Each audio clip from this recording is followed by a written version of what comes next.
We're going to do I gave a little homework before we started the show. We had a little brainstorming session. We're going to do our Power 5, top 5 teams. And this is if the playoffs started right now, December 12th at 5 o'clock Eastern time. What are your top 5 teams going into the playoffs? I'll let you go first with your. We'll go 1, 1, 2, 2, 3, 3, 4, 4, 5, 5. You don't want to start at 5?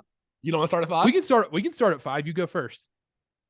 Or do you think we probably have talk at the top though, don't we? So maybe we just start at the top. Let's get the top over with. All right. So I'll go first here. My number 1 team I trust right now, even after that abysmal loss to the Warriors, is still the Boston Celtics. I think they've looked the best this year. They're the deepest team. They easily have the most depth. They have Brogdon. Blake Griffin's actually looked like a playable person without Horford being out. Grant Williams off the bench. Derek White, they've been rotating in and out. They have the deepest team by far. They look the most put together. I think they can keep it together for the playoffs, and they have a couple of those guys. Even though they lost to the Warriors, whenever Jason Tatum struggles, they have Jaylen Brown. They have Marcus Smart that can go get them a bucket. Even Malcolm Brogdon. They look like the most complete team to me right now here on December 12th. So that's why I've got them number 1 still. I have the Bucks at number 1 if the playoffs started today. The only reason I say that is Giannis is the main reason. But if you look at it right now, their record says 19-7. The Celtics are 21-6. The Celtics look better in their record. And the Celtics I think they've honestly played better this year. But the Bucks are gearing up for the playoffs. Mike Budenholzer's no longer doing this regular season thing where, like he did with Atlanta, where everything was about the regular season. Yep. Let's get 60-plus wins and then just crumble in the playoffs. He's gearing up his guys with Giannis and Chris Middleton, load managing them all the time. You never know if Giannis is playing or not, but that's okay. Like that's fine. I trust these guys come playoff time. They'll be ready. They'll be healthy. They're limiting his minutes more. I really, really like that. So right now, I still think the Bucks should be the favorite to win the NBA title. The one pushback I have on that is Chris Middleton has barely played this year due to injury, which, you can't fault them for that. He's barely played. But is he going to be the same Chris Middleton? He's missed all these games.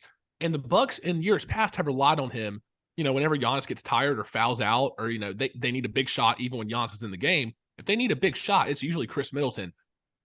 So my only pushback is I haven't seen him this year. So the sample size is can he still be that guy to hit the big shot when they need?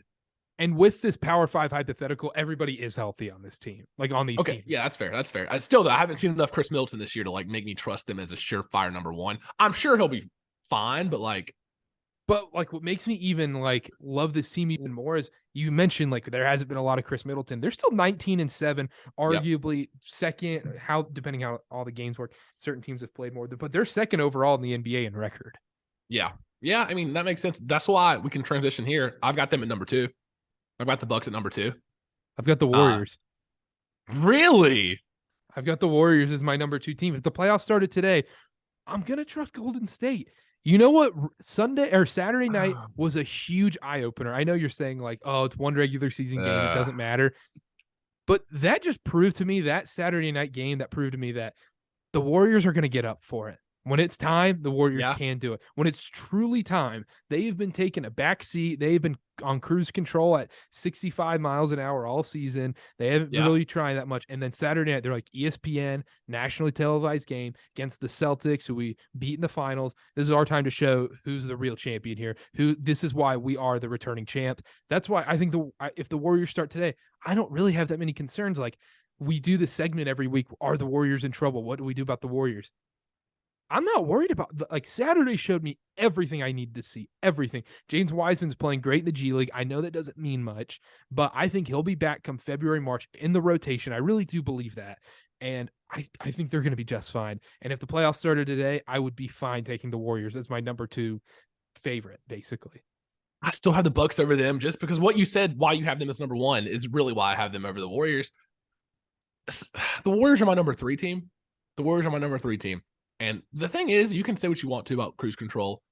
I do push back a little bit. They're still 500. I know that it's a regular season and cruise control, but what if Klay Thompson goes cold again like he did the first 20 games of the year?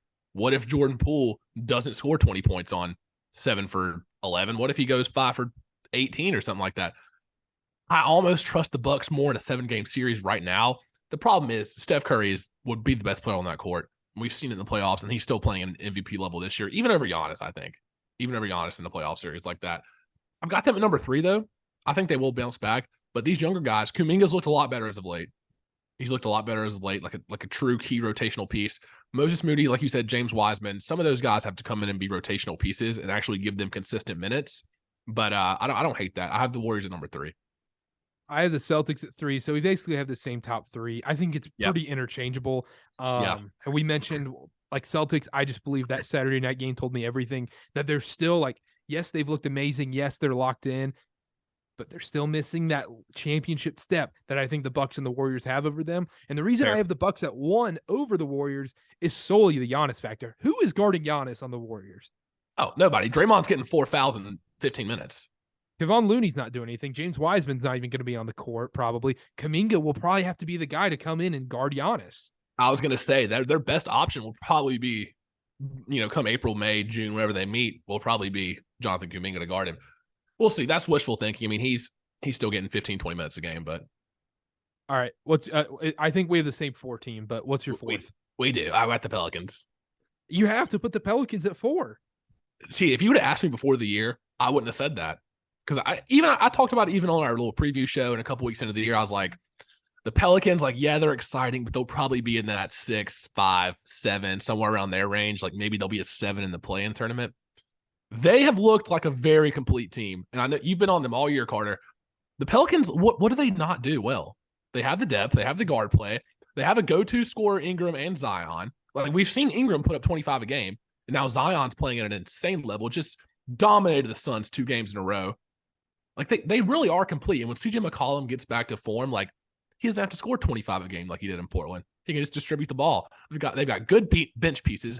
Larry Nance, Jose Alvarado, Dyson Daniels has even looked good this year as a rookie. Trey Murphy's looked good. Trey Murphy, I don't even think he's ever missed an open 3. We've said that before. They're one of the most complete teams in the league. Seriously, maybe not.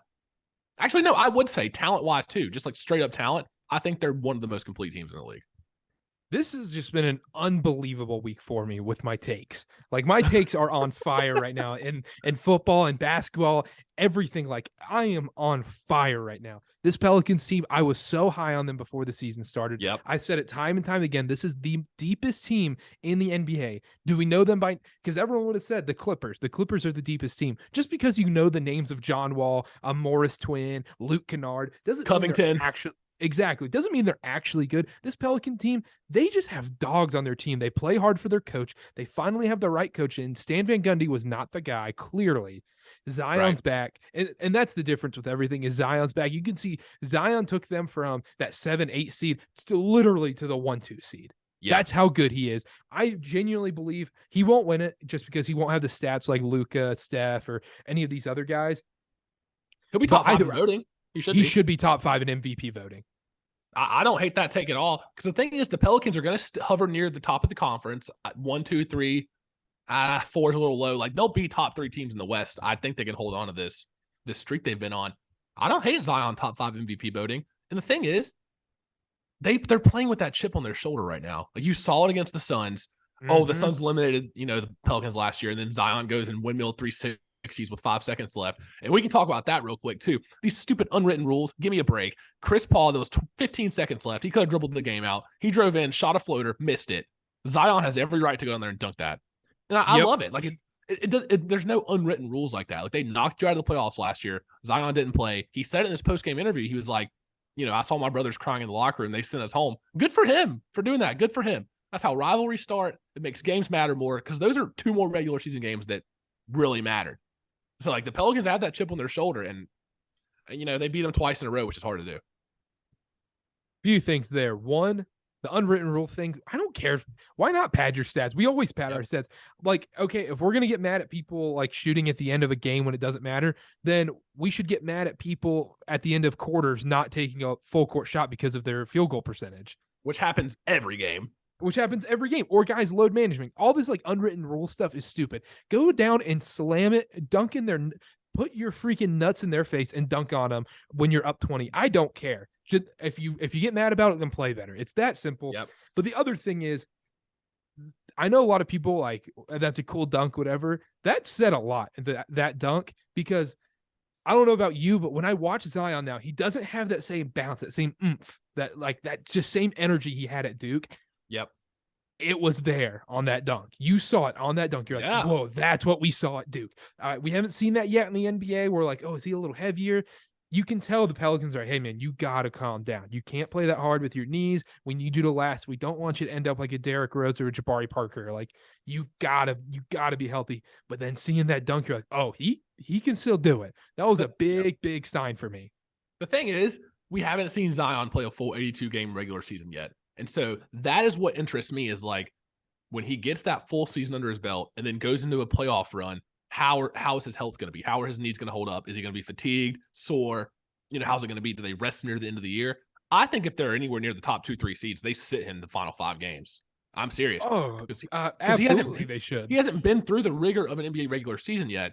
And this is one of the years they're going to be making a playoff run. They got to have him fully healthy because I don't know how his knees or whatever else is going to react. If he has that same explosiveness and has it, in the tank for the playoff run, it's going to be scary.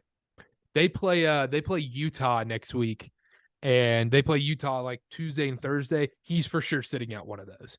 I think so too. I think they have to start doing that with him, not because he needs the load management, but you have to think about April, May, because you're going to be playing in those months. I'll give my fifth one real quick. I have the Nets. Okay. I said it before we started. They've put together some sneaky. They have a sneaky decent record. Like when you hear all the turmoil and the drama with the Nets, you're like, oh my gosh, they're going to be in the play-in again. They're 16-12 right in this thing. And the thing with the Nets is their roster looks a lot better than it did in the years past. Because when they had Blake Griffin, LaMarcus Aldridge, they had big name players, but you didn't really feel good about it. They were washed up veterans. You couldn't really give you consistent minutes. This year, they've got some dudes. Cam Thomas has looked good. I'm all in for him getting more minutes. TJ Warren's back defense. Now. They cannot play defense. They can't, but they've got dudes though. Seth Curry, TJ Warren off the bench. Joe Harris is back. If Ben Simmons can, that's really the wild card here. They've still been stringing together wins though. I wrote down Cavs or Nets at number 5. I think that's fair because the Cavs are the safer option. They feel like the team that's going to win their first round matchup and then lose in the second round, very by the book. I just don't think they have that ceiling to take them to the finals. I agree. But you just mentioned, Carter, the Nets not being able to play defense. The Cavs have Jared Allen, rim protector, Evan Mobley locked down at the 4. They've got dudes. Their backcourt, Donovan Mitchell, Darius Garland, defensively. Donovan Mitchell's kind of bought in this year. But I would trust the Cavs more defensively. I think that matters more in the playoffs. I know, talent rises to the top, but the Nets in the last couple of years, they've had all the offensive talent in the world, and they've fallen short. That's what kind of makes me lean the Cavs at number 5. I think they're pretty interchangeable, though. I think that's fair, too. When you have Kevin Durant on the court, I can't say no to that. But the other thing is, I said if the playoffs started today, now, literally tomorrow, we could be hearing about the Nets now. Everyone's wanting out. Kyrie quits basketball. You never know what's next with this team. That's why if they started right now, they're kind of in a good stride. But end of the season, I couldn't tell you what this team's going to look like come January. Come Christmas. Christmas is what? It's December 12th. So it's less than 2 weeks away from Christmas. I have no idea what this team's going to look like. They could be an absolute dumpster fire, or they could look like the best team in basketball. That's how stupid this Nets thing is. That's spot on right there, I got to say. That's spot on. I agree.